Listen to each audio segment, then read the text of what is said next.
माताओं, यदि भगवान की कृपा करने की आदत नहीं रहती तो कोई उनके दरवाजे पे मत्था टेकने नहीं जाता। इसीलिए हम जो है धर्म प्रेमी राष्ट्र के निवासी हैं। हम पूरे भारत देश के नागरिकों में धर्म बसा हुआ है मेरी माताओं।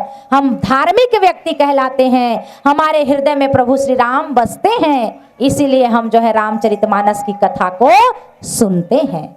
आइए कथा में आप लोग को ले चलती हूँ। अयोध्या कांड है, दोहा क्रमांक 127 है, जहां प्रभु श्री राघवेंद्र सरकार जो हैं वन गमन की ओर निकले हैं और लक्ष्मण भैया, सीता मैया, ये तीनों के तीनों वन की गहन गुफाओं से होते हुए वनों, जंगलों, पर्वत, पहाड़ इत्यादि से गुजरते गुजरते जो हैं सुंदर जो है भगवान वाल्मीकि जी के आश्रम में पहुंचते हैं और वाल्मीकि ऋषि से कहते हैं कि हे ऋषिवर, हे मुनिवर, हमें अपने माता पिता के आज्ञा अनुसार 14 वर्ष तक राम वनवास में रहना होगा।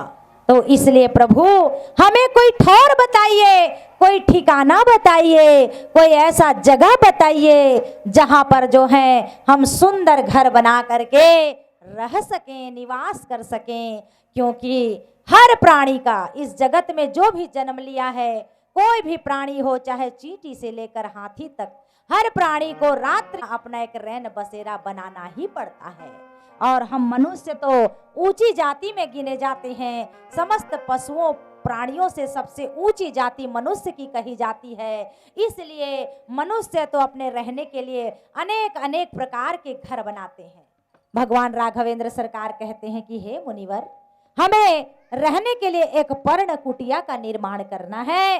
कृपा करके हमें बताइए कि हमें कहाँ रहना उचित होगा। ऐसी जगह बताओ प्रभु जहाँ नदियाँ हो, जहाँ पर्वत हो, जहाँ पीपल, आम, नीम, जाम, बरगद के वृक्ष हो, क्योंकि ये वृक्ष जो है पूजनीय माने जाते हैं। तो ऐसे जगह पर हम रहना चाहते हैं। ऐसा कह करके जब वाल्मीकि ऋषि से भगवान राघवेंद्र सरकार जो है स्तुति करते हैं, प्रार्थना करते हैं, तब वाल्मीकि ऋषि कहते हैं क्या? पूछे हो मोहि की रहूं कहाँ, मैं पूछत सकुचा, जह न हो तह देहु कहीं, तुम ही दिखावऊं था, लखन सिया रामचंद्र की जय। प्रभु श्री राघवेंद्र सरकार की बातों को सुन करके वाल्मीकि ऋषि कहते हैं कि हे ऋषिवर, हे प्रभु श्री रामचंद्र जी, आप मुझे पूछते हैं कि मैं कहाँ रहूं, तो प्रभु मैं आपसे प्रश्न करता हूं, मुझे बतलाइए कि ऐसा कौन सा जगह नहीं है जहां आप न रहते हो। प्रभु आप तो हर कण कण में निवास करते हैं, हर क्षण क्षण में निवास करते हैं। पृथ्वी का ऐसा कोई कोना भी नहीं होगा, ऐसा कोई क्षण नहीं होगा, पल नहीं होगा, कोई रत्ता रत्ता नहीं होगा जहां आपका वास न हो। आप तो सर्वत्र बसते हैं प्रभु। फिर मैं आपको कैसे बताऊं कि आप कहाँ रहेंगे। लेकिन यदि आप मुझसे पूछ ही रहे हैं तो मैं जो है आपके रहने के लिए 14 स्थान बताऊंगा। और भगवान जो है उन 14 स्थानों का वर्णन करते हैं मेरी माताओं।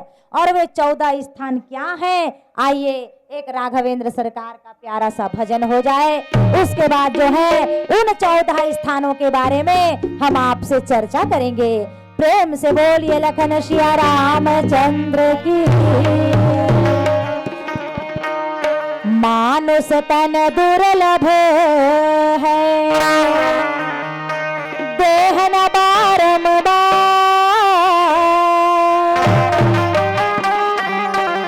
पत्ता टूटे डार से तो लगे न फिर से माताओं, इस मनुष्य के तन की तुलना पत्ता से किया गया है। जैसे पेड़ से पत्ता नीचे टूटकर गिर जाता है, वह पुनः वापस उस पेड़ पर नहीं लगता, उसी प्रकार से यह मानव जीवन भी एक बार मिलता है, बार बार नहीं मिलता। तो इस मानव जीवन को पा करके हमें क्या करना चाहिए? यदि यह हम प्रश्न करते हैं तो हमारे सामने एक ही उत्तर आता है, भजन भजन और केवल भजन। आइए हम भगवान राघवेंद्र सरकार का एक भजन हो जाए, उसके बाद फिर से कथा प्रसंग में चलें। कहता है हमारा यह भजन, माटी माँ माटी मिल जाहिगा,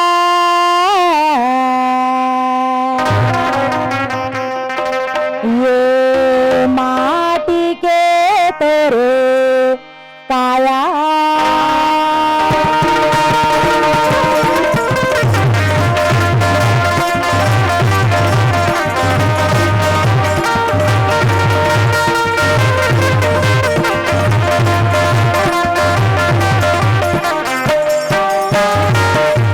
माटी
मानस प्रेमी संत समाज, भगवान राघवेंद्र सरकार को सुनाते हुए वाल्मीकि जी कहते हैं कि हे राघवेंद्र सरकार, मैं कुछ स्थान बतलाता हूं, उन स्थानों को सुनिए जहां आपको निवास करना है। पहला, प्रभु जिनके श्रवण समुद्र समाना, कथा तुम्हारी सुभग सर नाना। हे राम, जिनके कान समुद्र बन जाएं। कैसे? जैसे संसार की सारी नदियां जो हैं बहते बहते बहते बहते अंत में समुद्र में समा जाती हैं, है ना? उसी प्रकार हे राघवेंद्र सरकार, जिनके कान जो है आपकी कथा को सुनने के लिए समुद्र बन जाए, जो कभी ना अघाए, ऐसा लगे कि और सुनूं और सुनूं और सुनूं, कभी भी सुनने पर मन में संतुष्टि ना आए, कथा को और सुनते रहूं ऐसा मन में भाव आए, ऐसे मनुष्य के हृदय में आप वास करो प्रभु। ये आपका पहला ठिकाना है। अच्छा, भगवान राघवेंद्र सरकार मुस्कुराते हुए कहते हैं कि प्रभु ये आपने पहला ठौर मुझे बतलाया, और बताइए आगे, मेरी सुनने की बड़ी इच्छा हो रही है महाराज। तब वाल्मीकि ऋषि कहते हैं कि हे भगवान, जसु तुम्हार मानस विमल, हंसनि जीवा जासु, मुकुताहल गुण गण चुनई, राम बसहु हिय तास। प्रभु, मैंने कानों का वर्णन तो कर लिया, अब मैं आता हूं जीवा पर। ये हमारी जीभ पर जो माताओं, इस जीभ में हम सोचो मेरी माताओं, भगवान ने हमें इतना सुंदर मानव तन दिया है, हमें इस मानव तन दिया है तो गर्व करो इस मानव तन का। इस संसार में देखना कई प्रकार के जीव जंतु बने हैं, चींटी से लेकर हाथी तक, कुत्ता, बिल्ली, घोड़ा, गधी, बकरा, शेर, भालू, जंगल के कितने जानवर आप देखे होंगे। उन सभी के जीभ में मेरी माताओं भगवान ने केवल एक ही स्वाद दिया है, एक ही स्वाद, एक प्रकार का स्वाद मात्र। लेकिन हम मनुष्यों को भगवान ने 6 प्रकार के स्वाद का ज्ञान दिया है, 6 प्रकार, है ना? इस जीभ को 6 प्रकार के स्वाद का ज्ञान होता है, कड़वा, मीठा, खट्टा, तीखा, चरपरा और क्या क्या, नमकीन। ये 6 प्रकार के स्वाद मनुष्य की जीवा करती है। तो मेरी माताओं, इस जीवा को केवल स्वाद लेने में ही मत बनाइए। आपके सामने 8 प्रकार के व्यंजन रखे हुए हैं, इस जीवा को इस 8 व्यंजन में मत फंसाइए मेरी माताओं। इस जीवा से कम 2 घड़ी राम का नाम भी ले लीजिए। इस राम नाम में बहुत शक्ति है। राम का नाम लेकर जो मर जाएंगे वो अमर नाम दुनिया में कर जाएंगे। ये ना पूछो कि मरकर किधर जाएंगे, वो जिधर भेज देंगे उधर जाएंगे। राम का नाम लेकर जो मर जाएंगे वो अमर नाम दुनिया में कर जाएंगे। इसलिए जब भी समय मिले तो इस जीभ से निरंतर भगवान का नाम लेते रहिए। वाल्मीकि जी कहते हैं कि हे राम, जो हमेशा आपके नाम का गुणगान करता रहता है, आप उसके हृदय में वास करो। ये आपका दूसरा स्थान है।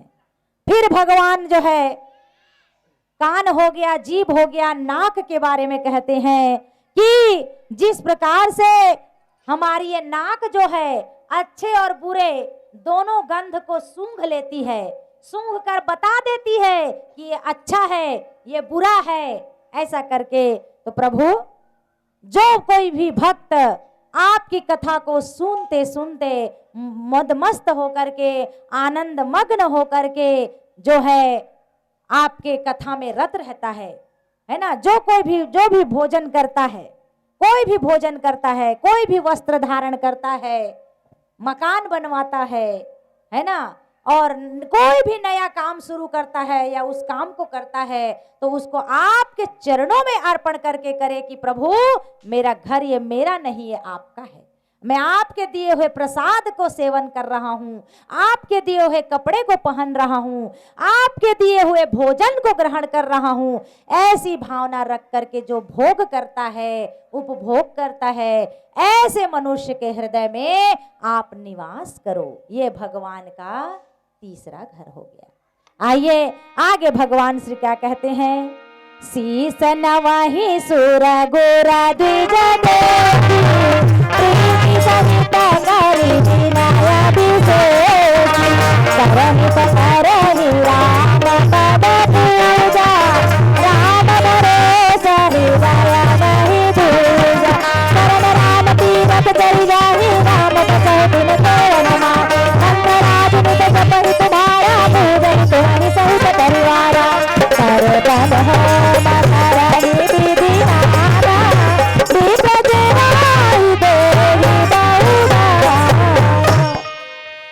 वाल्मीकि ऋषि जो है अगला घर बतलाते हुए कहते हैं कि हे राम, ऐसे मनुष्य के घर में आप रहिएगा, उसके हृदय में आप रहिएगा जो जिसका ये सिर जो है, जिसका ये माथा है, ये मस्तक है, ब्राह्मणों को देखकर, अपने घर के माता पिता बड़े बुजुर्गों को देखकर जिनका सिर जो है नीचे झुकता है, जो अपने माता पिता के चरणों में बंदन करते हैं, जो अपने माता पिता की सेवा करते हैं, अपने माँ बाप को जो है तीर्थ बर्थ घुमाने ले जाते हैं, उनके बुढ़ापे की लाठी बनते हैं। प्रभु आप ऐसे मनुष्य के हृदय में वास करो, उनके घर में आप रह सकते हैं। भगवान हमारी परंपरा कहती है क्या, अरे चाहे कर लो व्रत और पूजा, चाहे कर लो तीर्थ हजार, लेकिन माँ बाप के चरणों में नहीं है प्यार तो सब कुछ है बेकार, सब कुछ है बेकार। तो हमारे भारत की यह परंपरा है मेरी माताओं, मेरे बहनों, कि जीते जी कम से कम अपने माता पिता जिन्होंने हमें जन्म दिया है ना, जिन्होंने हमें पाल पोस कर बड़ा किया है, ऐसे माता पिता के हम सेवा करें। जब वो थक जाते हैं, जब वो बीमार पड़ जाते हैं, जब वो असक्त हो जाते हैं, तो अपने माता पिता की हमें सहारा बनना चाहिए, उनके बुढ़ापे की लाठी बनना चाहिए। भगवान रामचंद्र जी यही शिक्षा हमें मानस के माध्यम से दे रहे हैं। आगे कहते हैं कि प्रभु आप उन मनुष्य के घर में रहिएगा जिनके चरण राम चली जाही। प्रभु जिनके ये चरण जो है, ये चरण, ये पैर आपके मंदिर में जाए, आपके तीर्थों में जाए, गंगा यमुना सरस्वती में जाए, अयोध्या काशी मथुरा गया कांची अवंतिका में जाए, तीर्थ करने जाए, ऐसे मनुष्य के घर में आप रहिएगा।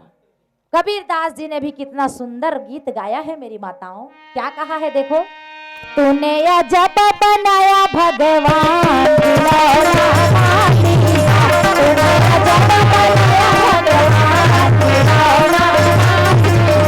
जिसे कोई न संवारे पहचान, जिसे कोई न संवारे पहचान, हाथ दिए दर्शन करने को, हाथ दिए दर्शन करने को, हाथ दिए वरदान, खिलौना मांगा, तूने अजब बनाया भगवान, खिलौना मांगा। हम सब उस बंदे, हम सब उस परमेश्वर के खिलौने हैं मेरी माताओं। तब कबीर दास जी कह रहे हैं कि तूने अजब रचाया भगवान खिलौना माटी का, जिसे कोई ना सकारे पहचान, खिलौना माटी का। आंख दिए दर्शन करने को, किसके? प्रभु के दर्शन, उनके मूर्ति के दर्शन। ये नहीं कि टीवी पर निकाल लिए अपना सीरियल और देखते रहे, आहा, उससे आपका भला होने वाला नहीं है मेरी माताओं। हमारा दर्शन, हमारी आंखें देखे तो किसे देखे? प्रभु को देखें, है ना। और जो है हाथ दिए करदान, खिलौना माटी का। पैर दिए तीर्थ करने को, ये पैर जो है हमको तीर्थ करने के लिए मिला है मेरी माताओं, मनोरंजन करने के लिए नहीं। इसलिए इस पैर के सलामत रहते तक जो है हमें तीर्थ कर लेना चाहिए, भगवान के मंदिरों को, धाम धाम को दर्शन कर लेना चाहिए। बाद में जब बुढ़ापा आता है ना, तो क्या कहते हैं ना, एक कबीरदास जी का ही वो भजन है, क्या कहता है, पाछू पछतावे रे, पाछू पछतावे ना, पाछू पछतावे रे, पाछू पछतावे ना। आही कर ले भैया संगी करही तो लगाना, आही कर ले भैया संगी करही तो लगाना।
इसीलिए सज धज के जिस दिन मौत की शहजादी आएगी, ना घोड़ा काम आएगा ना गाड़ी आएगी, है ना।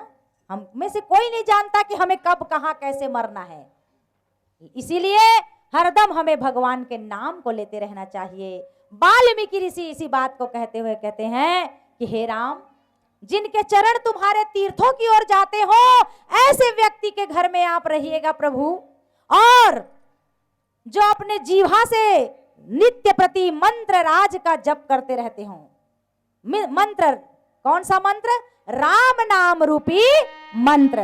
जो राम नाम रूपी मंत्र का जाप करते रहते हो, सीता नाम रूपी मंत्र का जाप करते रहते हो, उनके घर में आप वास करिए। क्यों? फिर कहा गया है, हमने सुना है वो भजन, क्या? राधे राधे राधे राधे जपो चले आएंगे बिहारी, राधे राधे जपो चले आएंगे बिहारी, राधे राधे जपो चले आएंगे बिहारी, राधे राधे जपो चले आएंगे बिहारी, आएंगे बिहारी चले आएंगे बिहारी, आएंगे बिहारी चले आएंगे बिहारी, राधे राधे राधे राधे जपो चले आएंगे बिहारी, राधे राधे जपो चले आएंगे बिहारी।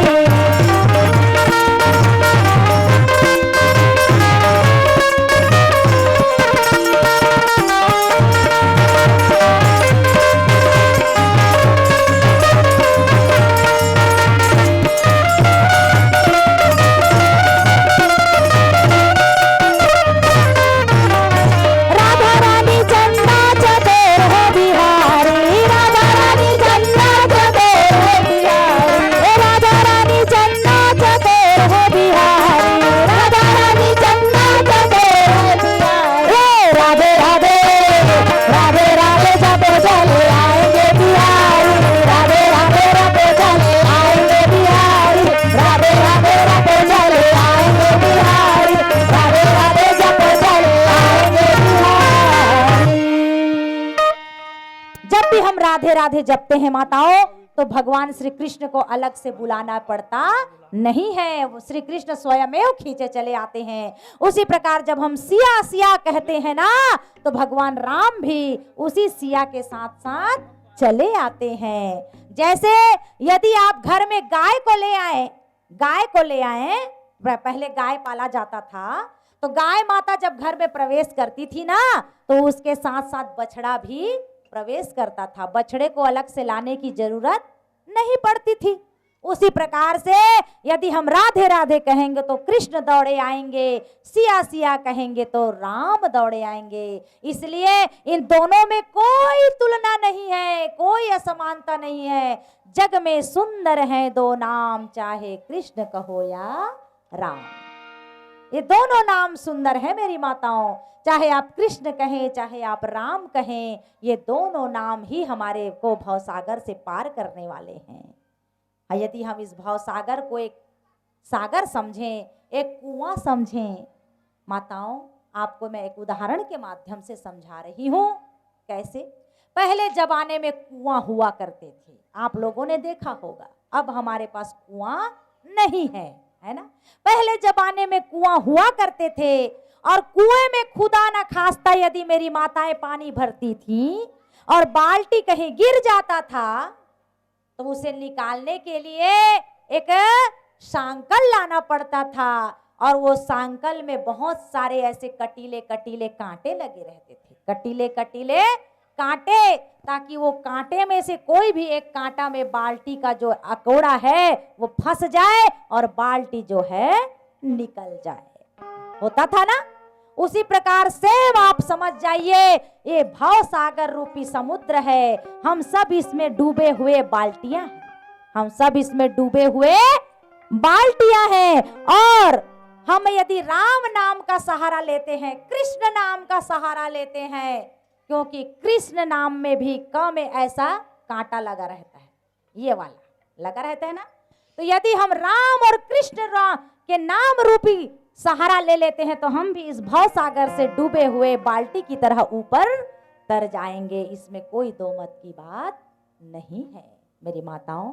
इस प्रकार से वाल्मीकि ऋषि कहते हैं कि हे प्रभु राघवेंद्र सरकार, जो व्यक्ति कोई हवन करता है, तर्पण करता है, होम करता है, कोई भी पूजा पाठ करता है, उस सारे पूजा पाठ करने के बाद ब्राह्मण भोजन कराता है, ब्राह्मण भोजन कराने के बाद अपने कुटुंबियों को भोजन कराता है।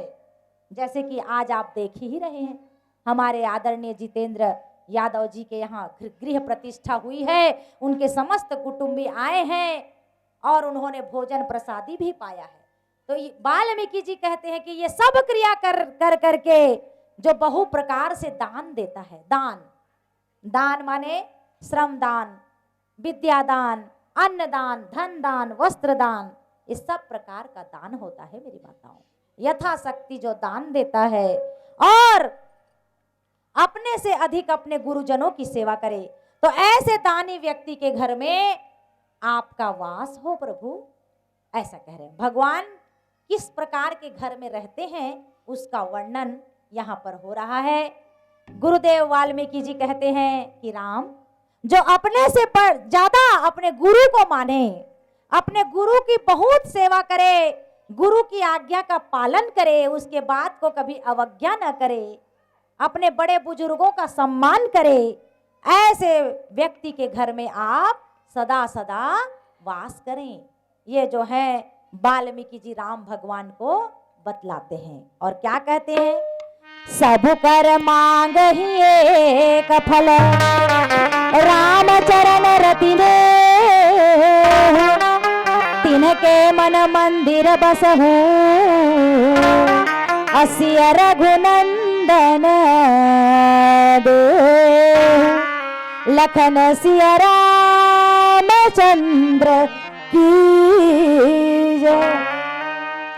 वाल्मीकि जी कहते हैं कि हे राम, सब प्रकार के कर्म करने के बाद घर बनाए, कुटुंबियों का पालन करे, भोजन कराए, विप्रों को दान दे, अतिथियों का सत्कार करे, माता पिता की सेवा करे, चरणों से अपने चल चल के मंदिर जाए, देवालय जाए, तीर्थ जाए, व्रत करे, तप करे, दान करे, होम करे, तर्पण करे, सब काम करे, लेकिन फिर बाद में क्या कहे, प्रभु इन सारे कर्मों का मेरे को एक ही फल मिले। क्या फल? हे भगवान, मुझे आपकी भक्ति मिले, आपके चरणों की सेवा मिले, आपका मुझे आशीर्वाद मिले, ऐसा जो कहता है हे राघव, आप उनके घर में सदा सदा के लिए वास करिए। ऐसा जो है वाल्मीकि जी महाराज रामचंद्र जी को स्थान बताते हुए कहते हैं। आइए एक प्यारा सा भजन, उसके बाद जो है पुनः हरि कथा में जाने का प्रयास करेंगे। भजन कहता है क्या, सुन सुनते हरि कथला संगवारी रे, आजा सत्संग की, आजा रे आजा रे, आजा सत्संग की, आजा रे आजा रे, हरि का गला संगवारी रे, आजा सत्संग की, आजा रे आजा रे, आजा सत्संग की, आजा रे आजा रे।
स्वामी सखा पितु मातु गुरु जिनके सब तुम मन मंदिर तिनके बस हो सिया सहित दो लखन सिया रामचंद्र की जय। मानस प्रेमी संत समाज आगे की कथा वर्णन करते हुए बाबा वाल्मीकि जी कह रहे हैं कि हे राघवेंद्र, काम कोह मद मान न मोहा, अलोभ न क्षोभ न राग न द्रोहा, जिनके कपट कंभ नहीं छाया, और तिनके हृदय बसहु रघु राया। हे रघुराज, हे रघुनाथ, हे राघव, हे रामचंद्र जी, जो किसी से बैर ना करे, ईर्ष्या ना करे, दोष ना करे, किसी से जलन ना करे, जिसके हृदय में काम क्रोध लोभ मोह ना हो।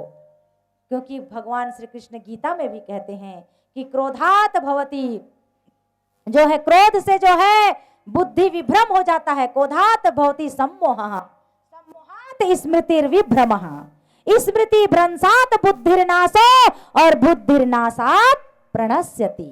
अर्थात हे अर्जुन, जिस मनुष्य को क्रोध आता है तो क्रोध सबसे पहले उसकी मति को क्या कर देती है, हरण कर देती है, उसके मति को चुरा लेती है। और जिसकी मति चुर जाती है, जिसकी मति जो है हरण हो जाती है, उसको भ्रम उत्पन्न हो जाता है। और जिसको भ्रम उत्पन्न हो जाता है वह सही या गलत का विचार नहीं करता। और ऐसा मनुष्य जिसमें सही गलत करने का निर्णय ना हो, विवेक ना हो, वह शीघ्र ही नष्ट हो जाता है। इसलिए हमें कभी क्रोध नहीं करना चाहिए, है ना। क्रोध एक प्रकार से जहर के समान है मेरी माताओं। सबसे पहले तो उसी को हानि करता है जो क्रोध करता है। अर्थात जब हम क्रोध करते हैं मेरी माताओं तो हमारा शरीर पहले जलता है, हमारी आंखें पहले लाल होती हैं, हमारा दिल का धड़कन, हमारी बीपी जो है पहले हाई होता है। इसीलिए क्रोध करना उचित बात नहीं है। तो कहते हैं कि जिनके हृदय को कोह मद मान न मोहा, जिसको मान न हो, मोह न हो, क्रोध न हो, लालच न हो, क्षोभ न हो, राग न हो, द्रोह न हो, हे रघुनंदन आप ऐसे मनुष्य के हृदय में सदा सदा के लिए वास करें। और जो है एक तुम्हारे सिवा कभी दूसरे को न जानता हो। मीराबाई कहती थी ना, मेरे तो गिरधर गोपाल दूसरो न कोई, मेरे तो गिरधर गोपाल दूसरो न कोई, जाके सिर मोर मुकुट मेरो पति सोई। अर्थात मेरे तो केवल एक गिरधर गोपाल है, दूसरा कोई नहीं। जिसके सिर पर मोर मुकुट है वही मेरे पति हैं, मैं किसी और पति को नहीं जानती। ऐसा मीराबाई का भजन है माताओं। वो केवल और केवल भगवान श्री कृष्ण के चरणों में अपने जीवन को समर्पित कर दिए। हम जानते हैं कि इस कलयुग में हम भी रह रहे हैं, हम जो है अपने मोह माया को त्याग नहीं सकेंगे, अपने घर द्वार को त्याग नहीं सकेंगे, लेकिन हमें इतना करना है कि जिस घर में आप रह रहे हैं, जिस बिस्तर में आप सो रहे हैं, जितना सुंदर भोजन आप करते हैं, एक बार मेरे उस प्रभु को धन्यवाद दे दीजिए। प्रभु आज मुझे ये नरम नरम गद्दा मिला है ना, ये आपकी कृपा है। प्रभु आज ये मैं जो सुंदर सा थाली में भोजन, खीर, पूड़ी और नाना प्रकार के जो खा रहा हूं ना, 56 भोग, ये आपकी कृपा का प्रसाद है। इतना बस आप कर लीजिए मेरी माताओं, आपका भोजन आपके लिए प्रसाद हो जाएगा, आपका सोना भी भगवान का भजन हो जाएगा, आपका घर में रहना भी भगवान की भक्ति हो जाएगी। आपको अलग से घर द्वार को त्याग करके साधु बनने की जरूरत नहीं है मेरी माताओं। घर में ही हम साधु बनकर रह सकते हैं, घर में ही हम साधु बन सकते हैं, घर ही हमारा आश्रम बन सकता है। कैसे? परहित बस जिनके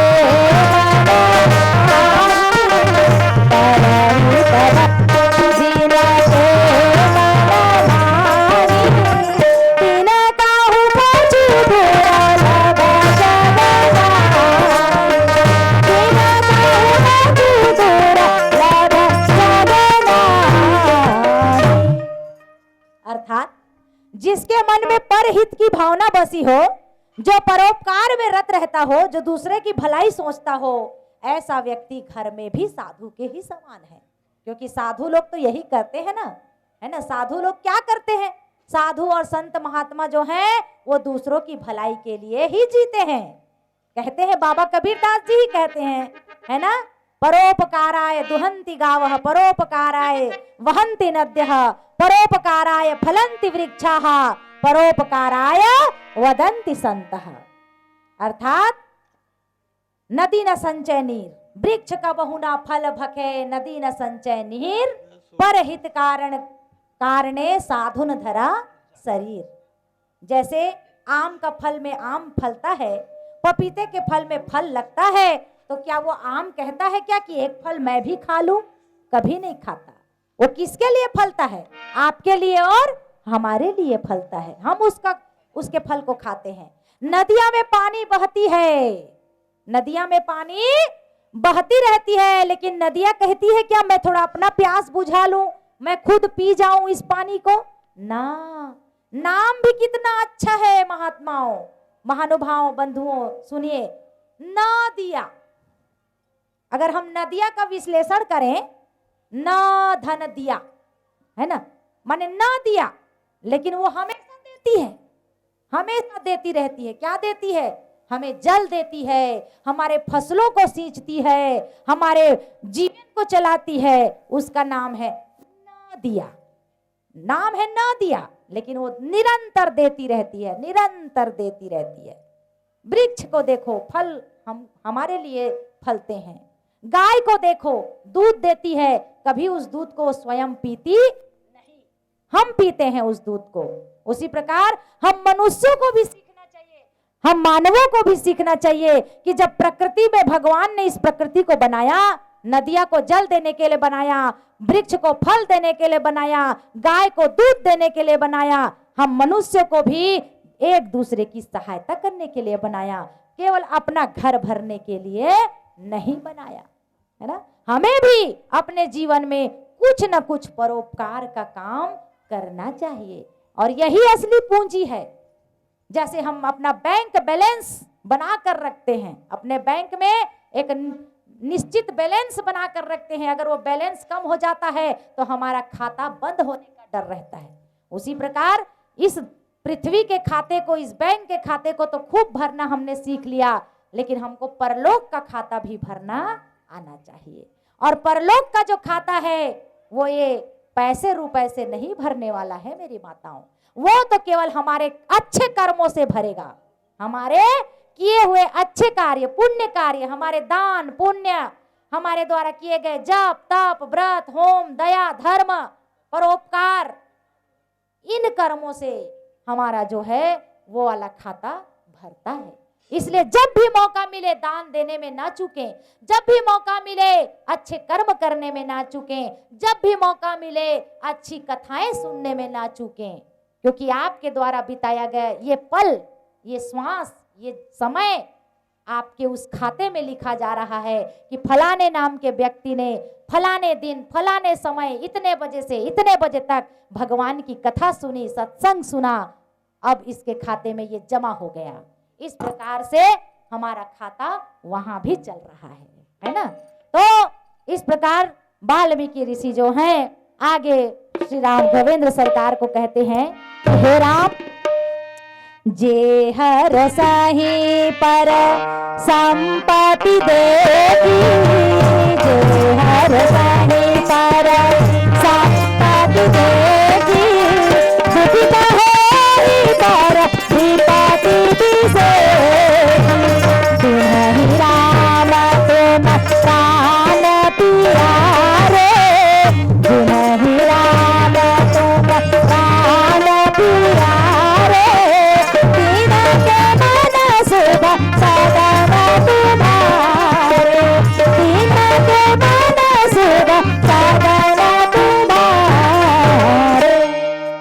हे राम, आप ऐसे व्यक्ति के घर में रहिए जो जे हर सही पर संपत्ति देखी, जो दूसरे की संपत्ति को देख के हर्षित होता हो, खुशी होता हो, मन में प्रफुल्लित होता हो, ऐसे व्यक्ति के हृदय में आप निवास कीजिए। लेकिन आजकल हम कलयुग के रहने वाले मनुष्यों के मन में इतना अभिमान ने घर कर लिया है, इतना हमारे अंदर जो है ईर्ष्या का भाव आ गया है कि हम दूसरे की बढ़ोतरी को देख नहीं सकते। मुझे एक कथा याद आती है। एक थी डोकरी माता, एक वृद्धा थी। उस वृद्धा ने बहुत जप तप करके वरदान मांगा तो भगवान उतरे, उसके पास आए और बोले, मांगो माता, क्या चाहिए तुम्हें? तो उसने कहा, प्रभु मैं चाहती हूं कि मैं जो भी मांगू वो मुझे तत्काल मिल जाए। तब देवता ने कहा, ठीक है माते, आप जो भी मांगेंगी आपको तत्काल मिलेगा, लेकिन उसमें एक शर्त है, क्योंकि देवता भी जानते हैं कि ये भक्त कहीं आवेश में आकर ऐसा वैसा कोई चीज ना मांग बैठे जिसे इस पूरी दुनिया को आपत्ति में पड़ना पड़े। तो देवताओं ने एक शर्त लगा दी, माँ आप जो भी मांगेंगी मिलेगा, लेकिन एक शर्त है। क्या? आपको यदि वो एक मिलेगा तो आपके पड़ोसी को दो मिलेगा, आपके पड़ोसी को वो दो होकर के मिलेगा, डबल। ठीक है बोली, वह अच्छी बात है बोली। फिर जो है देवता अंतर ध्यान हो गए। बुढ़िया ने कहा कि प्रभु मेरा ये टूटा फूटा मकान है भगवान, कृपा करके इसे एक मंजिला वाला भवन बना दीजिए। कहने की देरी थी माताओं, सुंदर एक मंजिला भवन बन गया, लेकिन उनका पड़ोसी का जो मकान था वो डबल मंजिल हो गया। इसको देख करके बुढ़िया के मन में ईर्ष्या जागृत हो गई कि मैंने इतना पूजा पाठ जब तब करके वरदान पाया, और पड़ोसी को तो वो फोकट में ही मिल रहा है ऐसा करके, है ना। तब उस वृद्धा ने एक उपाय सोचा। उसने कहा, हे प्रभु, मुझे ऐसा वरदान दो कि मेरे इस एक मंजिला मकान के आगे एक बहुत बड़ा गड्ढा हो जाए और मेरी एक आंख फूट जाए। ये देखो ईर्षा क्या नहीं कराती ना। और भगवान ने तथास्तु कहा, तो उस पड़ोसी के मकान में 2 गड्ढे हो गए और उस पड़ोसी के दोनों आंख अंधे हो गए। तो बताओ ये कोई अच्छी बात है क्या? ऐसा वरदान भी मांगना चाहिए? ये तो वरदान का दुरुपयोग हो गया। इसी बात को राघवेंद्र सरकार जी कह रहे हैं कि जो दूसरों की संपत्ति को देख के हर्षित होता है, खुश होता है, दूसरों के चीज को देखकर खुश होता है, ऐसे मनुष्य के हृदय में हे भगवान आप वास करिए। हमें ये सीख लेना चाहिए, हमें शिक्षा मिलती है कि हमें दूसरों का चीज बड़ाई प्रशंसा को देखकर उनसे ईर्ष्या नहीं करनी चाहिए। ईर्ष्या जो है वो बहुत बड़ा अवगुण है मेरी माताओं। जिसके अंदर ये ईर्ष्या की भावना आती है वो खुद तो नष्ट होता ही होता है, दूसरों को भी नष्ट कर देता है। कैसे? जैसे फसल में गिरने वाला ओला, बर्फ का टुकड़ा खुद गल जाता है, लेकिन गलते गलते गलते वो उस फसल को भी गला देता है। जो ना स्वयं खुश रहता है ना दूसरों को खुश देखता है, ऐसा मनुष्य को जो है इस धरती पर राक्षस कहा गया है। राक्षस और कोई बड़े बड़े दांत, बड़े बड़े आकृति, बड़े बड़े बाल वाले नहीं है मेरी माताओं। हम मनुष्य में ही राक्षस भी हैं, हम मनुष्य में भी देवता भी हैं, है ना। मां नहीं मातु पिता नहीं सेवा, मां नहीं मातु पिता नहीं देवा, और साधुन सन करवा वही सेवा। जिनके अस आचरण भवानी, ते जानहु निशिचर सम प्राणी। भगवान भोलेनाथ जी पार्वती जी से कह रहे हैं क्या? हे देवी, जो अपने माता पिता की नहीं सुनता, जो देवताओं की पूजा नहीं करता, जो साधु सज्जन अच्छे व्यक्तियों की सेवा पूजा नहीं करता, वो इस संसार में चलता फिरता मनुष्य के रूप में राक्षस है। इसी को संस्कृत में भी कहा गया है क्या? एसाम न विद्या न तपो न दानम ज्ञानम न शीलम न गुणो न धर्मः ते मृत्यु लोके भुवि भार भूता मनुष्य रूपेण मृगाश्चरन्ति। अर्थात आपने मनुष्य का जन्म ले लिया, लेकिन ना आपके पास न विद्या है, न तप है, न ज्ञान है, न गुण है, न शील है, न धर्म है, न धन है, कुछ भी नहीं है। आपने कुछ नहीं सीखा मनुष्य जन्म लेकर, तो आपका मनुष्य होना मनुष्य नहीं बल्कि वो पशु के बराबर है। क्योंकि पशु यही काम करते हैं। पशु को क्या चाहिए? केवल भोजन और शयन और कार्य, ये 3 काम करता है पशु। भोजन करता है, सोता है, काम करता है। तो जो मनुष्य इस धरती पर जन्म लेकर के ये 3 काम ही करता है, केवल काम करता है, भोजन करता है, आराम करता है, तो समझो कि वह पशु ही है। और हम मनुष्यों को कम से कम यह विवेक मिला हुआ है सही गलत का, तो हमें जो है जरूर भगवान का भजन कर लेना चाहिए। आइए पुनः एक भजन की ओर चलें।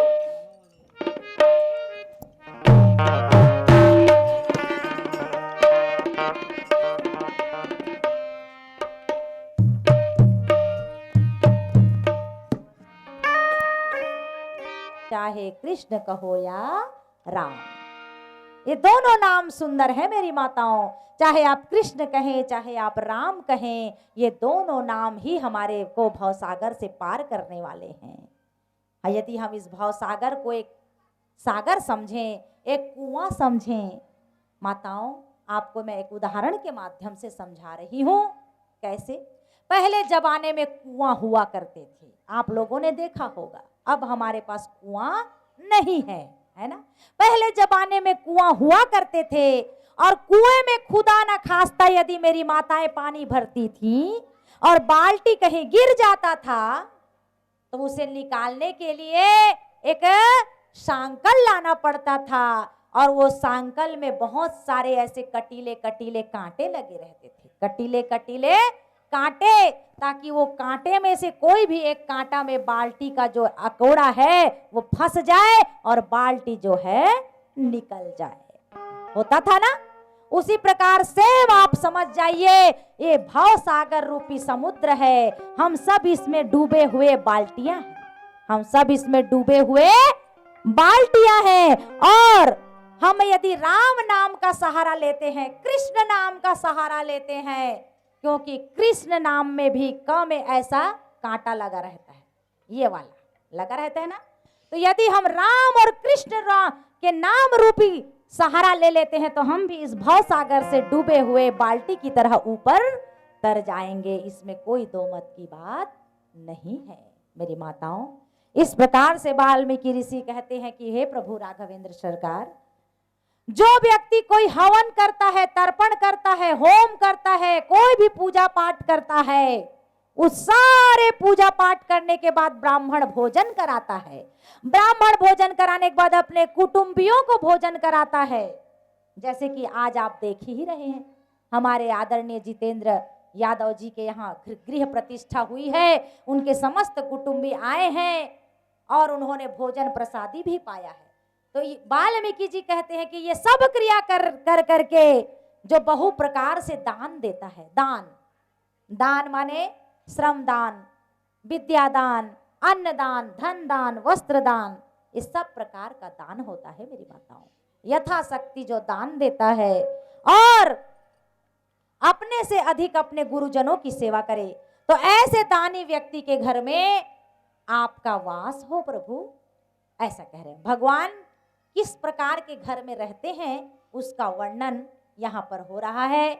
गुरुदेव वाल्मीकि जी कहते हैं कि राम जो अपने से ज्यादा अपने गुरु को माने, अपने गुरु की बहुत सेवा करे, गुरु की आज्ञा का पालन करे, उसके बात को कभी अवज्ञा न करे, अपने बड़े बुजुर्गों का सम्मान करे, ऐसे व्यक्ति के घर में आप सदा सदा वास करें।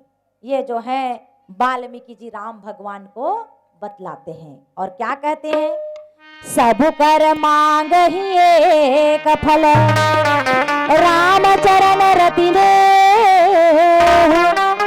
तिनके मन मंदिर बसहु, असिय रघुनंदन दे, लखन सिय राम चंद्र की जय। वाल्मीकि जी कहते हैं कि हे राम, सब प्रकार के कर्म करने के बाद घर बनाए, कुटुंबियों का पालन करे, भोजन कराए, विप्रों को दान दे, अतिथियों का सत्कार करे, माता पिता की सेवा करे, चरणों से अपने चल चल के मंदिर जाए, देवालय जाए, तीर्थ जाए, व्रत करे, तप करे, दान करे, होम करे, तर्पण करे, सब काम करे, लेकिन फिर बाद में क्या कहे, प्रभु इन सारे कर्मों का मेरे को एक ही फल मिले। क्या फल? हे भगवान, मुझे आपकी भक्ति मिले, आपके चरणों की सेवा मिले, आपका मुझे आशीर्वाद मिले, ऐसा जो कहता है हे राघव, आप उनके घर में सदा सदा के लिए वास करिए। ऐसा जो है वाल्मीकि जी महाराज रामचंद्र जी को स्थान बताते हुए कहते हैं। आइए एक प्यारा सा भजन, उसके बाद जो है पुनः हरि कथा में जाने का प्रयास करेंगे। भजन कहता है क्या, सुन सुनते हरि कथला संगवारी रे, आजा सत्संग ते, आजा रे आजा रे, आजा सत्संग की, आजा रे आजा रे, हरि कथला संगवारी रे, आजा सत्संग की, आजा रे आजा रे, आजा सत्संग की, आजा रे आजा रे।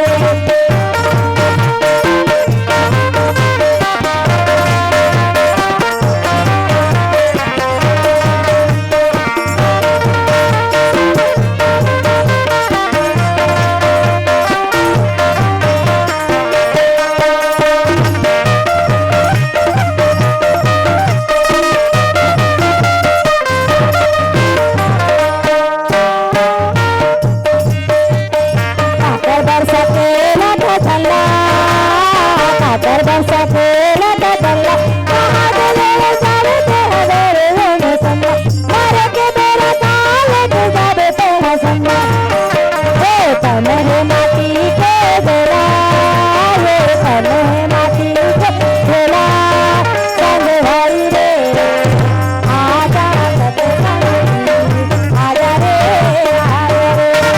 आजा सत संग आजा रे आजा रे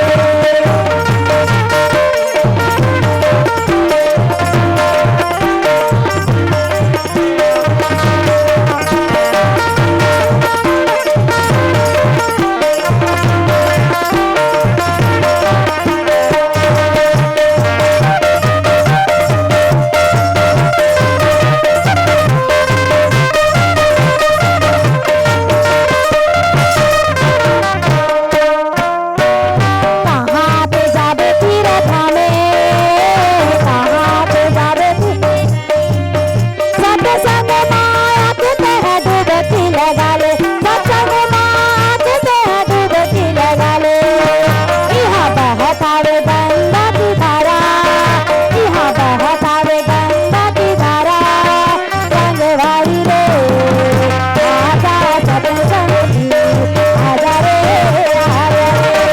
आजा सत्संग आजा रे आजा रे सुन सुन तो हरि का सदा संग हरि रे आजा सत्संग आजा रे आजा सत्संग आजा रे आजा सत्संग आजा रे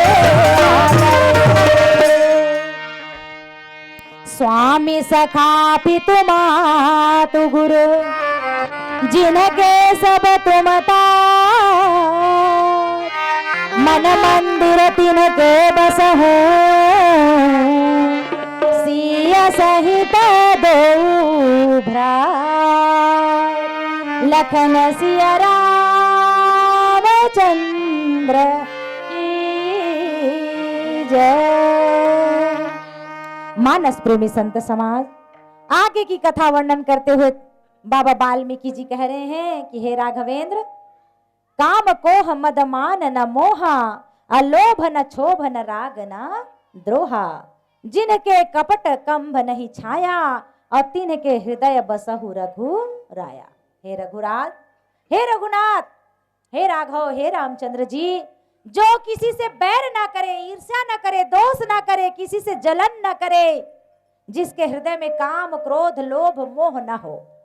क्योंकि भगवान श्री कृष्ण गीता में भी कहते हैं कि क्रोधात भवति, जो है क्रोध से जो है बुद्धि विभ्रम हो जाता है। क्रोधात भवति सम्मोहः, सम्मोहात स्मृतिर्विभ्रमः, स्मृति भ्रंशात बुद्धिर्नाशो, और बुद्धिर्नाशात प्रणश्यति। अर्थात हे अर्जुन, जिस मनुष्य को क्रोध आता है तो क्रोध सबसे पहले उसकी मति को क्या कर देती है? हरण कर देती है, उसके मति को चुरा लेती है। और जिसकी मति चुर जाती है, जिसकी मति जो है हरण हो जाती है, उसको भ्रम उत्पन्न हो जाता है। और जिसको भ्रम उत्पन्न हो जाता है वह सही या गलत का विचार नहीं करता। और ऐसा मनुष्य जिसमें सही गलत करने का निर्णय ना हो, विवेक ना हो, वह शीघ्र ही नष्ट हो जाता है। इसलिए हमें कभी क्रोध नहीं करना चाहिए, है ना। क्रोध एक प्रकार से जहर के समान है मेरी माताओं। सबसे पहले तो उसी को हानि करता है जो क्रोध करता है। अर्थात जब हम क्रोध करते हैं मेरी माताओं, तो हमारा शरीर पहले जलता है, हमारी आंखें पहले लाल होती हैं, हमारा दिल का धड़कन, हमारी बीपी जो है पहले हाई होता है। इसीलिए क्रोध करना उचित बात नहीं है। तो कहते हैं कि जिनके हृदय को कोह मद मान न मोहा, जिसको मान न हो, मोह न हो, क्रोध न हो, लालच न हो, क्षोभ न हो, राग न हो, द्रोह न हो, हे रात, हे रघुनंदन, आप ऐसे मनुष्य के हृदय में सदा सदा के लिए वास करें। और जो है एक तुम्हारे सिवा कभी दूसरे को न जानता हो। मीराबाई कहती थी ना, मेरे तो गिरिधर गोपाल दूसरो न कोई, मेरे गोपाल दूसरो न कोई, जाके सिर मोर मुकुट मेरो पति सोई। अर्थात मेरे तो केवल एक गिरधर गोपाल है, दूसरा कोई नहीं। जिसके सिर पर मोर मुकुट है वही मेरे पति हैं, मैं किसी और पति को नहीं जानती। ऐसा मीराबाई का भजन है माताओं। वो केवल और केवल भगवान श्री कृष्ण के चरणों में अपने जीवन को समर्पित कर दिए। हम जानते हैं कि इस कलयुग में हम भी रह रहे हैं।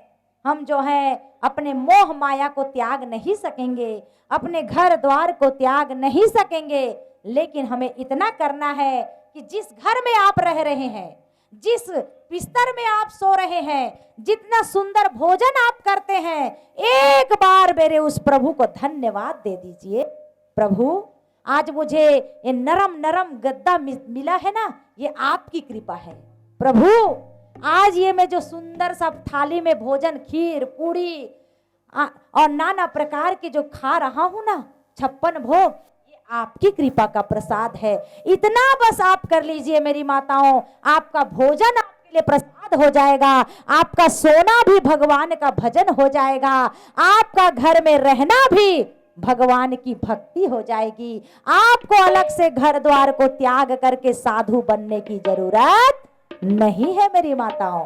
घर में ही हम साधु बनकर रह सकते हैं, घर में ही हम साधु बन सकते हैं, घर ही हमारा आश्रम बन सकता है। कैसे? परहित बस जिनके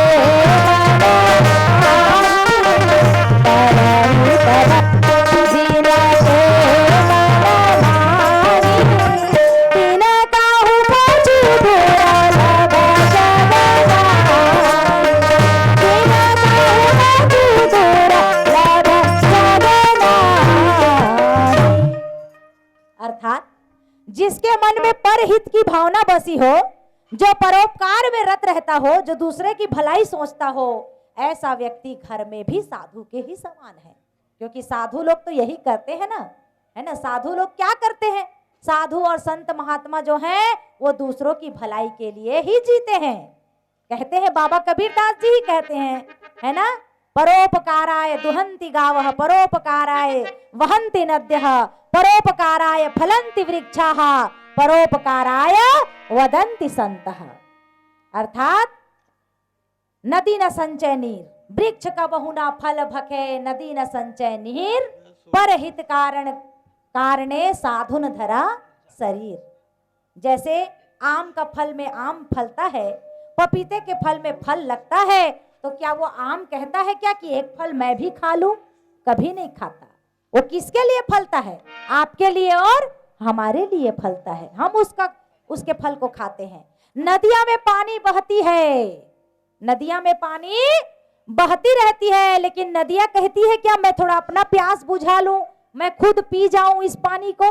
ना, नाम भी कितना अच्छा है महात्माओं, महानुभाव बंधुओं। सुनिए, नदिया, अगर हम नदिया का विश्लेषण करें, न धन दिया, है ना, माने न दिया, लेकिन वो हमेशा देती है, हमेशा देती रहती है। क्या देती है? हमें जल देती है, हमारे फसलों को सींचती है, हमारे जीवन को चलाती है। उसका नाम है नदिया, नाम है नदिया, लेकिन वो निरंतर देती रहती है, निरंतर देती रहती है। वृक्ष को देखो, फल हमारे लिए फलते हैं। गाय को देखो, दूध देती है, कभी उस दूध को स्वयं पीती नहीं, हम पीते हैं उस दूध को।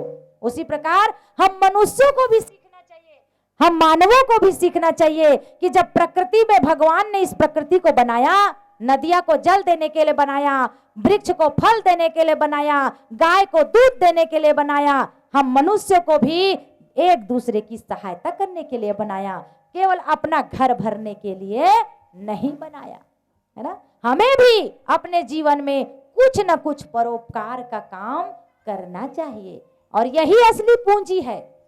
जैसे हम अपना बैंक बैलेंस बना कर रखते हैं, अपने बैंक में एक निश्चित बैलेंस बना कर रखते हैं, अगर वो बैलेंस कम हो जाता है तो हमारा खाता बंद होने का डर रहता है। उसी प्रकार इस पृथ्वी के खाते को, इस बैंक के खाते को तो खूब भरना हमने सीख लिया, लेकिन हमको परलोक का खाता भी भरना आना चाहिए। और परलोक का जो खाता है वो ये पैसे रुपए से नहीं भरने वाला है मेरी माताओं, वो तो केवल हमारे अच्छे कर्मों से भरेगा। हमारे किए हुए अच्छे कार्य, पुण्य कार्य, हमारे दान पुण्य, हमारे द्वारा किए गए जप तप व्रत होम दया धर्म परोपकार, इन कर्मों से हमारा जो है वो वाला खाता भरता है। इसलिए जब भी मौका मिले दान देने में ना चूकें, जब भी मौका मिले अच्छे कर्म करने में ना चूकें, जब भी मौका मिले अच्छी कथाएं सुनने में ना चूकें, क्योंकि आपके द्वारा बिताया गया ये पल, ये श्वास, ये समय आपके उस खाते में लिखा जा रहा है कि फलाने नाम के व्यक्ति ने फलाने दिन फलाने समय इतने बजे से इतने बजे तक भगवान की कथा सुनी, सत्संग सुना, अब इसके खाते में ये जमा हो गया। इस प्रकार से हमारा खाता वहां भी चल रहा है ना। तो इस प्रकार वाल्मीकि ऋषि जो हैं आगे श्री राघवेंद्र सरकार को कहते हैं, हे राम, जे हर सही पर संपत्ति देगी, जे हर सही पर संपत्ति देगी, दुखित है पर विपत्ति से, तुम्हें राम तुम प्राण प्यारे, तुम्हें राम तुम प्राण प्यारे,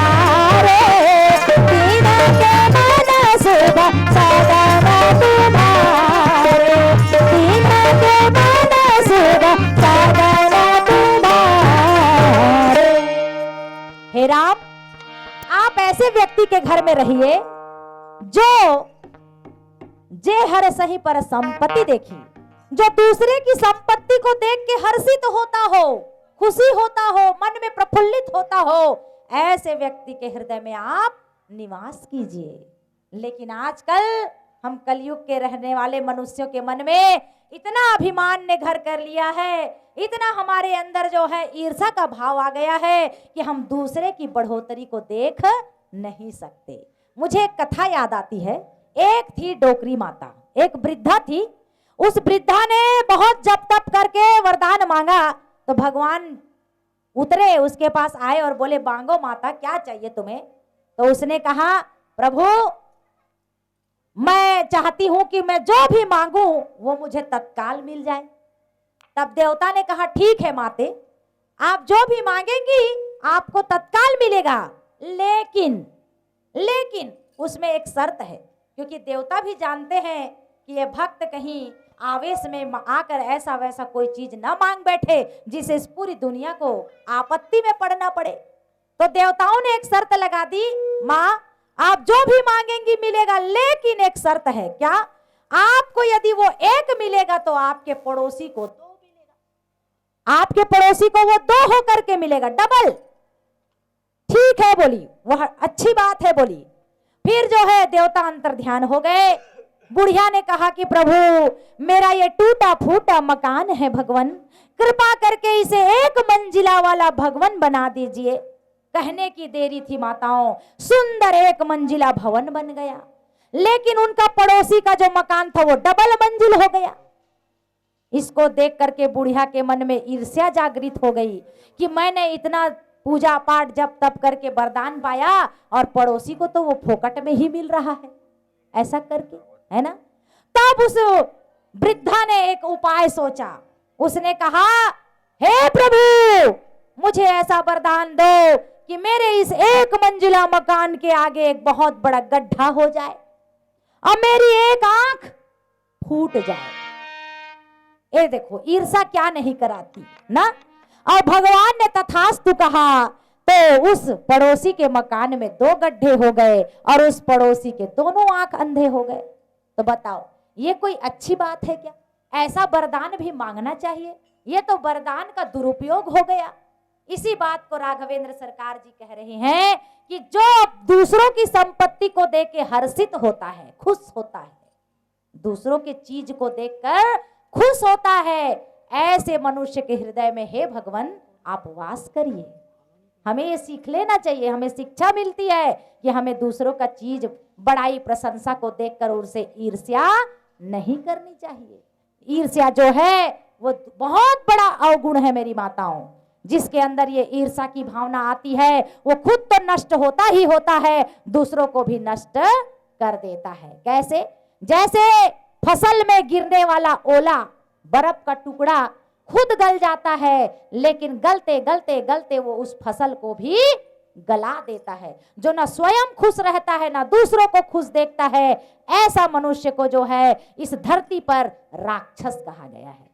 राक्षस और कोई बड़े बड़े दांत, बड़े बड़े आकृति, बड़े बड़े बाल वाले नहीं है मेरी माताओं। हम मनुष्य में ही राक्षस भी हैं, हम मनुष्य में भी देवता भी हैं, है ना।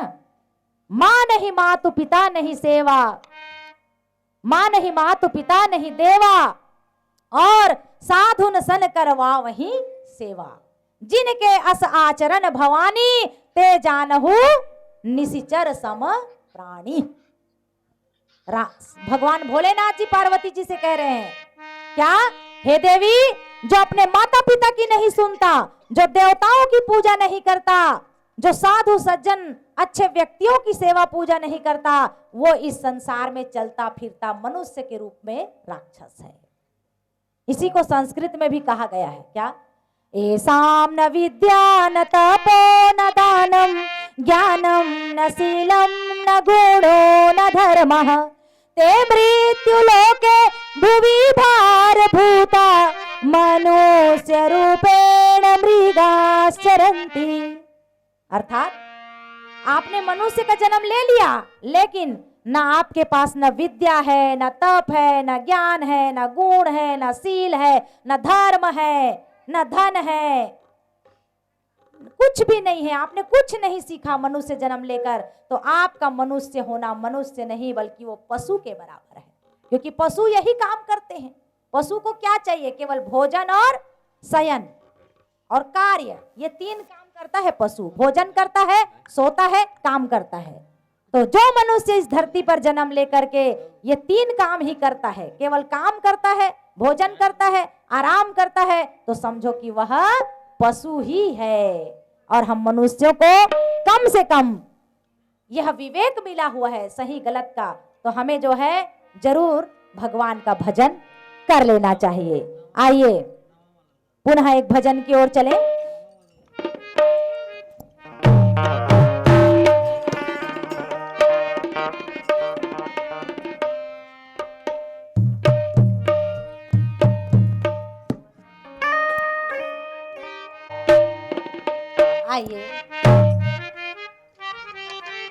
यह एक बहुत ही निर्गुण भजन है मेरी माताओं। और निर्गुण ब्रह्म को मानने वाले जो है आत्मा को अमर बतलाते हुए कहते हैं कि ये शरीर जो है हंसा है, आत्मा हंसा है। जैसे हंसा आकाश की ओर उड़ चलता है, शरीर पड़ा रह जाता है, उसी प्रकार जो है इस शरीर से आत्मा जब छूट के चली जाती है तो यह शरीर यहीं का यहीं रह जाता है। इसी भाव को व्यक्त करता हुआ यह प्यारा सा भजन कहता है क्या?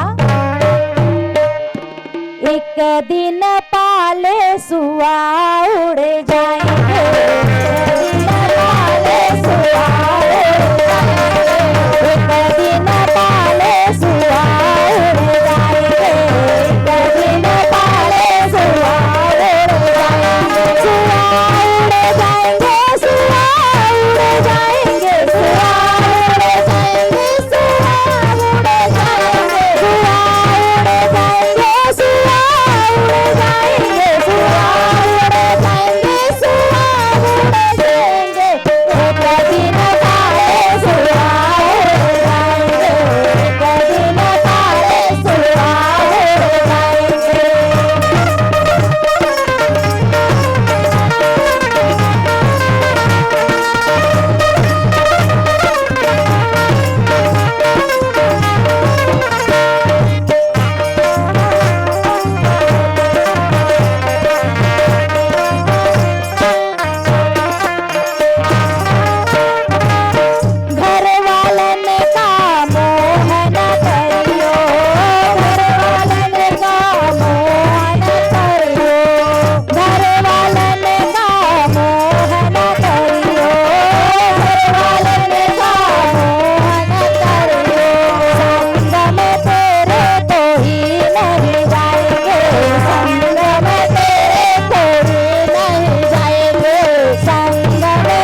जाएंगे, एक दिन पाले सुआ उड़ जाएंगे। मानस प्रेमी संत समाज, भगवान रामचंद्र जी की कथा जो हमारे मन की हर लेती है सारी व्यथा, इसीलिए हम भगवान की यह पावन कथा सुनते हैं।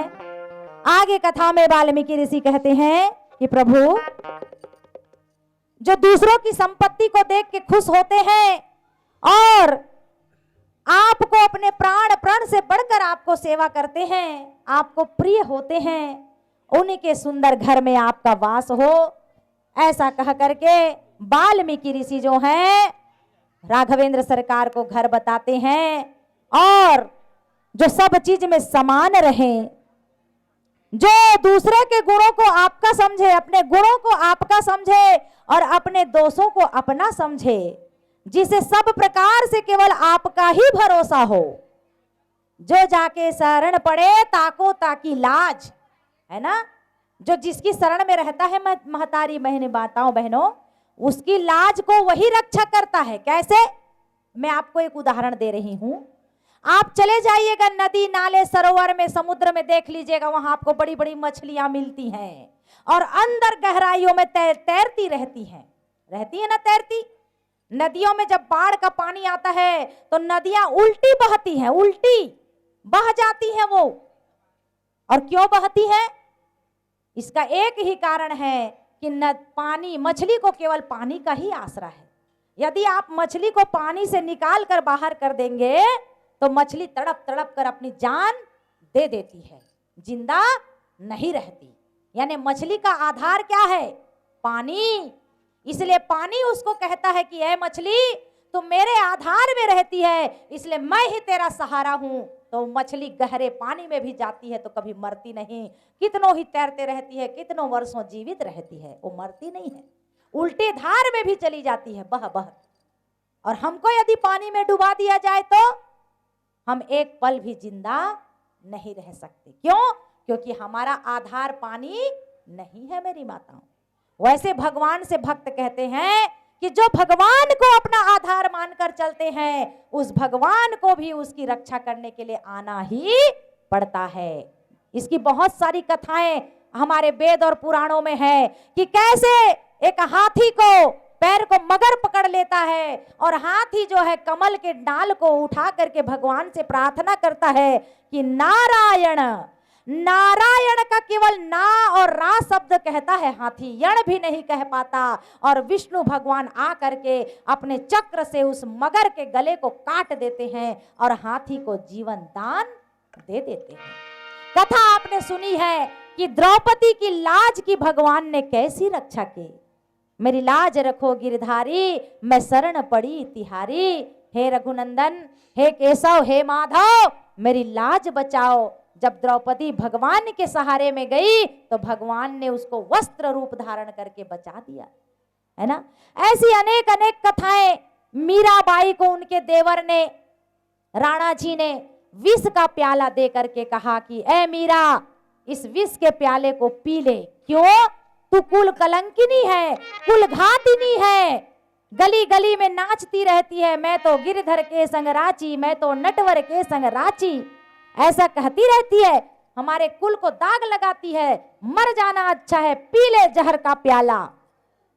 ऐसा कह करके मीराबाई को जब जहर का प्याला दिया गया, जहर का प्याला लेकर के मीराबाई कहती है, क्या ये तो मेरे श्याम रंग में है, मेरे स्वामी के रंग का है, अर्थात ये मुझे प्रसाद मिला है मेरे कृष्ण भगवान का।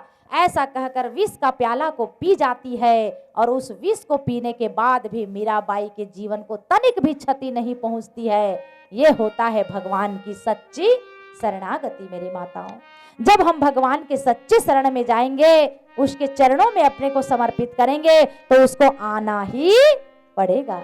कन्हैया कन्हैया तुझे आना पड़ेगा, आना पड़ेगा तुझे, आना पड़ेगा, भक्तों का जीवन बचाना पड़ेगा। कन्हैया कन्हैया तुझे आना पड़ेगा। जब कुम्हार ने मटके को जलाने के लिए आंव पे रखा गलती से उस कच्चे घड़े पे बिल्ली के बच्चे भी रह गए थे, जो कि उस आग के अंदर चले गए थे, उस अग्नि के अंदर चले गए थे। तब प्रहलाद ने केवल नाम पुकारा कि हे राम, हे राम, हे कृष्ण, चले आओ, चले आओ, चले आओ, इस बिल्ली के बच्चों के प्राण बचाओ। तब भगवान ने उस जलती हुई अग्नि से भी उस बिल्ली के बच्चों को रखा। सारे मटके पक गए, लेकिन वह एक मटका नहीं पका जिसमें बिल्ली के बच्चे डेरा डाले हुए थे। तो ये होती है भगवान की कृपा। हमें भगवान की कृपा का अनुभव करते रहना चाहिए। धीरे धीरे अगर हम अनुभव करते रहेंगे ना मेरी माताओं, तो हमें वह अनुभव मिलता जाएगा। कैसे? कबीर दास कहते हैं क्या, जो करते रहोगे भजन धीरे धीरे, जो करते रहोगे भजन धीरे धीरे, तो मिल जाएंगे वे सजन धीरे धीरे, तो मिल जाएंगे वे सजन धीरे धीरे। यदि हम धीरे धीरे अपना भजन करते रहें तो एक दिन वो परमात्मा को हमारे पास आना ही पड़ेगा। ये होती है भगवान की कृपा। इस प्रकार भगवान को 14 स्थान बतला करके वाल्मीकि ऋषि जो हैं कहते हैं कि हे राम, इन जगह पर तो आप रहेंगे ही प्रभु, अब आपको मैं एक सुंदर स्थान बतलाता हूं, जो है यहां से कुछ दूर पर यह चित्रकूट का धाम है। इस चित्रकूट नामक धाम में आप जाकर वास करिए महाराज।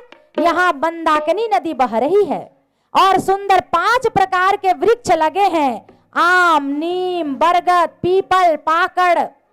इस प्रकार से ये 5 जो है पूजनीय वृक्ष लगे हुए हैं। इन 5 वृक्ष की सेवा सीता करेंगी। और यहाँ पर सामने मंदाकिनी नदी बह रही है, गंगा नदी बह रही है।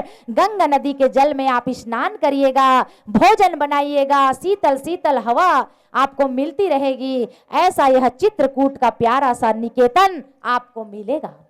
भगवान रामचंद्र जी जब जाकर के चित्रकूट में पर्णकुटी बनाए माताओं, और पर्णकुटी बनाए तो पर्णकुटी बनाने के लिए भगवान के भवन का निर्माण करने के लिए सारे देवता नीचे उतर कर आए। और देवताओं ने कोल, भील, किरात का वेश धारण कर लिया, आदिवासी समुदाय का धारण कर लिया। आज हमारे भारत देश में माताओं बहुत आदिवासी समाज हैं, और वे आदिवासी समाज बड़े भोले, बड़े सुंदर, बड़े निश्चल हृदय के होते हैं। उनके हृदय में राम भक्ति सदा बसी रहती है। हमारे आदिवासी भाई बहनों का सहयोग यदि हम इस रामचरितमानस से निकाल देंगे तो रामचरितमानस नहीं रह जाएगा। भगवान राम को 14 वर्ष तक वनवास में रहते रहते जितनी सहायता मिली है, जितने खाने पीने का इंतजाम, घर बनाने का इंतजाम, सारा काम, सहयोग, सेवा यदि हम कहें तो आदिवासी मेरे भाइयों बहनों ने किया, जिन्हें हम कोल, भील, किरात के रूप में जानते हैं पहले जमाने में। आज वही भाइयों और बहनों के द्वारा राम भगवान का सुंदर जो है सहयोग किया गया था, और उनके सुंदर जो है कार्यों से मेरे प्रभु को रहने में कोई दिक्कत नहीं आई। और जो है चित्रकूट में सुंदर पर्णकुटी का निर्माण किए। पर्णकुटी निर्माण करने के बाद आज जैसे हमारे जितेंद्र भैया जी ने घर बनाया और भगवान की स्थापना किया, पूजन किया, उसी प्रकार राम, लक्ष्मण, सीता ने भी हवन किया, यज्ञ किया, तर्पण किया, सुंदर जो है ब्राह्मणों को भोजन कराया, कुटुंबियों को भोजन कराया, ऋषि मुनियों को भोजन कराया। और ऐसे सुंदर समय में जो है उन्होंने गृह में प्रवेश किया। चित्रकूट नामक स्थल में भगवान लगभग 11 वर्ष तक रहे मेरी माताओं बहनों। 11 वर्ष तक उस पर्णकुटिया में भगवान रहे। तो जब हम शुभ समय में घर निर्माण करते हैं, शुभ मुहूर्त में घर का निर्माण करते हैं, घर प्रवेश करते हैं, आज भी हमारे भारत देश में एक बहुत सुंदर घटना हो रही है, हो चुकी है कि आज बाबा विश्वनाथ महाराज काशी में जो विराजमान है, शंकर भगवान जिनकी हम आराधना करते हैं, ऐसे शंकर भगवान के द्वार का भी लोकार्पण हमारे आदरणीय प्रधानमंत्री जी के द्वारा हो रहा है। आज का इतना शुभ दिन है, आज ये शुभ घड़ी है, ऐसे शुभ मुहूर्त में हमारे यादव भैया जी ने भी अपने घर में एक सुंदर सा घर प्रवेश की प्रतिष्ठा रखी है।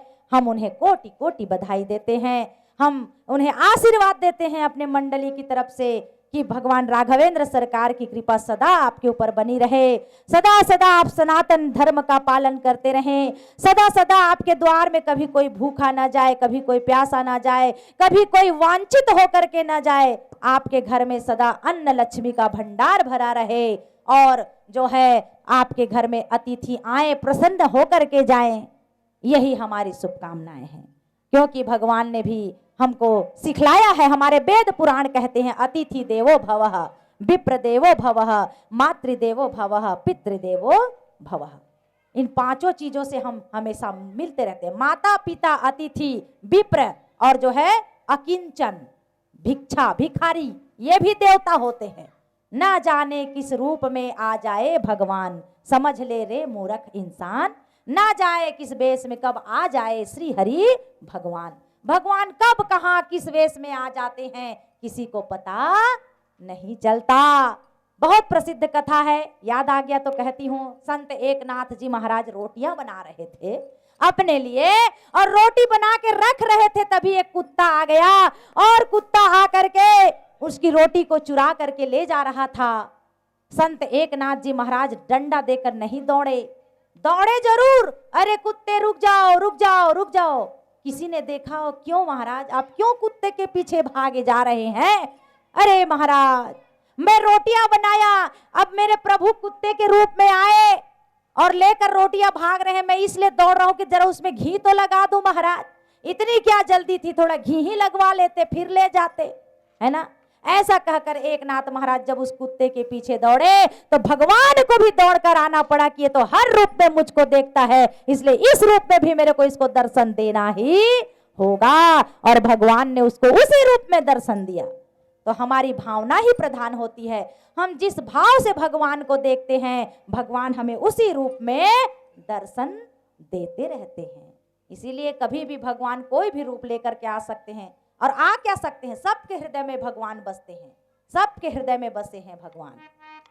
और हमको नाच नचाते हैं, जैसे कठपुतली का नाच होता है वैसे भगवान हमको नचा रहे हैं कि आज तुम यहाँ जाओगे वहां जाओगे वहां जाओगे, कल तुम्हारा यहाँ वहां वहां काम होगा, और उसी अनुरूप हम नाचते रहते हैं, है ना।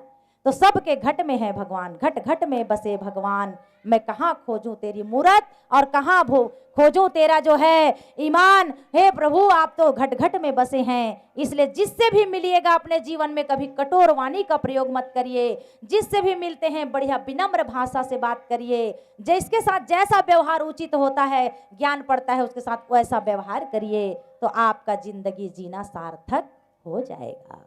आइए ऐसे सुंदर भावनाओं के साथ वाणी विराम करेंगे। लेकिन राम कथा मानस में यदि हम भगवान की कथा चले और हनुमंत लाल जी का भजन न हो तो वह कथा अधूरी हो जाती है।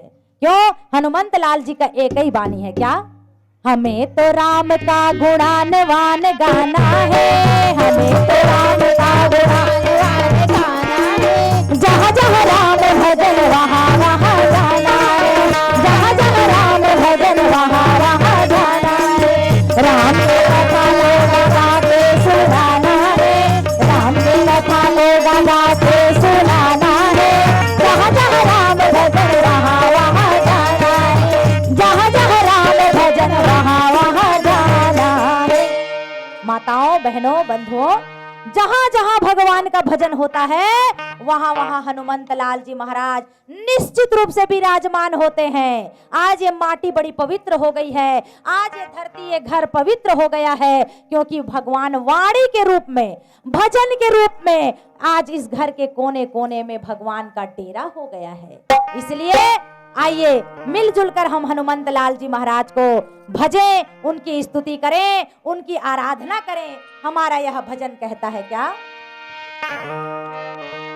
दुनिया में तो देव हजारों हैं, बजरंग बली का क्या कहना।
लक्ष्मण भैया को साथ लगी संजीवन बूटी ले आए।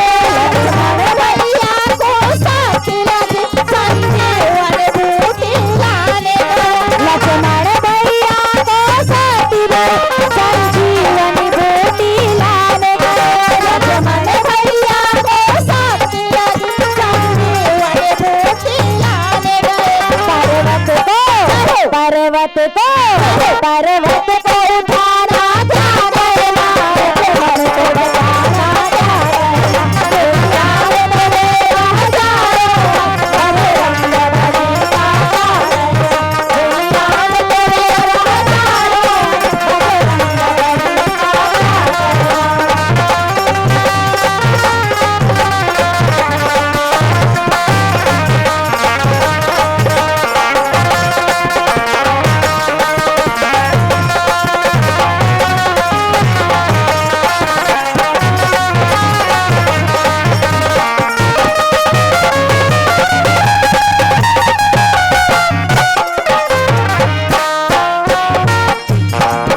बनवारी के सीने में सिया राम की जोड़ी बैठी है।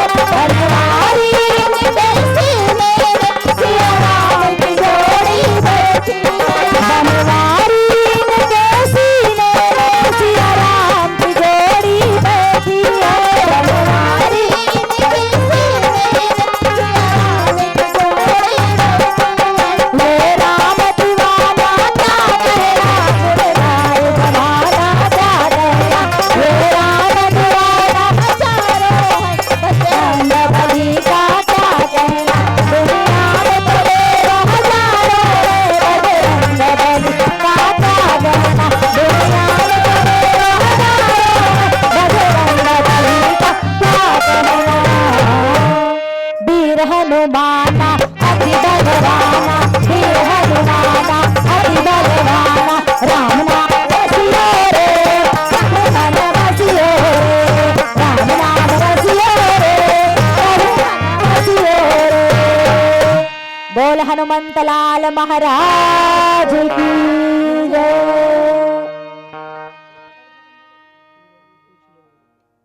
आदरणीय यादव जी वाणी विराम करेंगे। यदि एक आध भजन कहे तो फिर गा देंगे।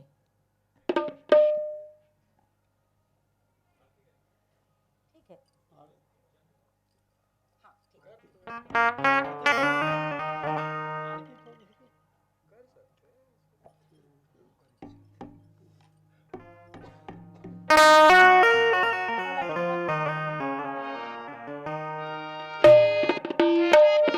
बोल अम्बे रानी की जय।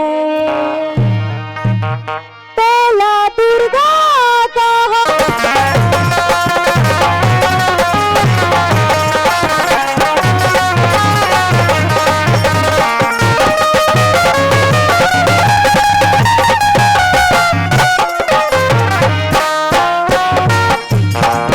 बनवारी के सीने में सिया राम की जोड़ी बैठी है। बनवारी के सीने में सिया राम की जोड़ी बैठी है। बनवारी के सीने में सिया राम की जोड़ी बैठी है। बनवारी के सीने में सिया राम की जोड़ी बैठी है। ले राम दीवाना क्या कहना गुणगाए जमाना जा गया। ले राम दीवाना हजारों है बजरंग बली का क्या कहना। दुनिया में तेरे हजारों है बजरंग बली का क्या कहना। दुनिया में तेरे हजारों है बजरंग बली का क्या कहना। वीर हनुमाना अति बलवाना। वीर हनुमाना अति बलवाना। राम नाम रसियो रे मन रसियो रे। राम नाम रसियो रे रसियो रे। बोल हनुमंत लाल महाराज की जय।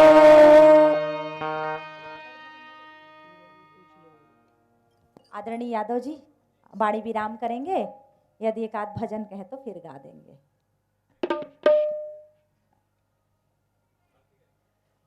ठीक है।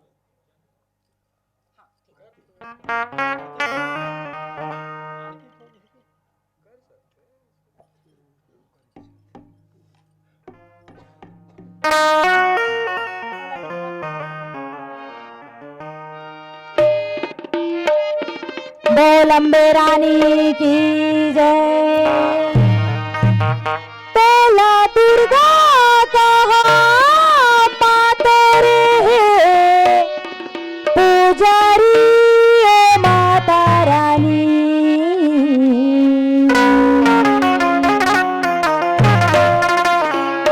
काम चढ़ावो तोला दर्शन दे माता बोलो, काम चढ़ावो तोला दर्शन दे, काम चढ़ावो तोला दर्शन दे माता बोलो, काम तोला दर्शन दे। तोला दुर्गा कहो कि मकाली चारे हाथ तेरे पुजारी ओ भगवान। काम चढ़ावो तोला दर्शन दे माता बोलो, काम चढ़ावो तोला दर्शन दे, काम चढ़ावो तोला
बोलिए दुर्गा मैया की जय, बोलो राघवेंद्र सरकार की, उमापति महादेव की,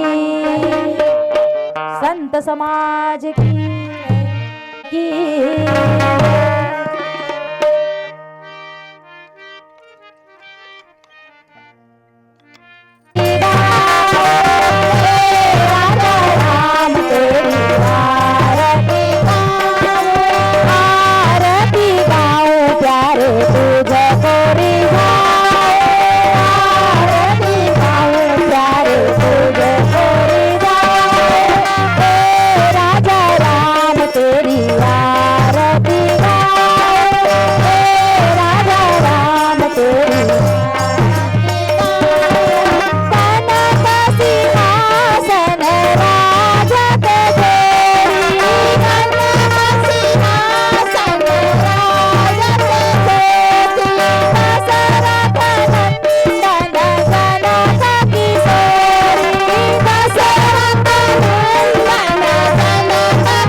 सुखिनः सर्वे सन्तु निरामया सर्वे भद्राणि पश्यन्तु मा कश्चित् दुःखभाग् भवेत् यानि कानि च पापानि ज्ञात ज्ञात कृतानि च तानि सर्वाणि नश्यन्तु प्रदक्षिणयां पदे पदे।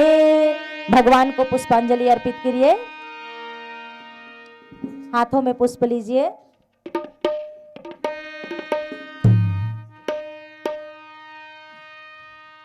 क्षमा प्रार्थना करते हैं भगवान श्री राघवेंद्र सरकार से कि प्रभु मेरे इस घर में पूजा पाठ में या भोजन इत्यादि कराने में या किसी भी प्रकार के देवी देवताओं के आवाहन में, ध्यान में, पूजन में किसी भी प्रकार की कोई त्रुटि रह गई हो, कोई अधूरापन रह गया हो, तो कृपा करके उस मेरे अधूरेपन को आप अपनी कृपा रूपी जल से पूर्ण कर दीजिएगा।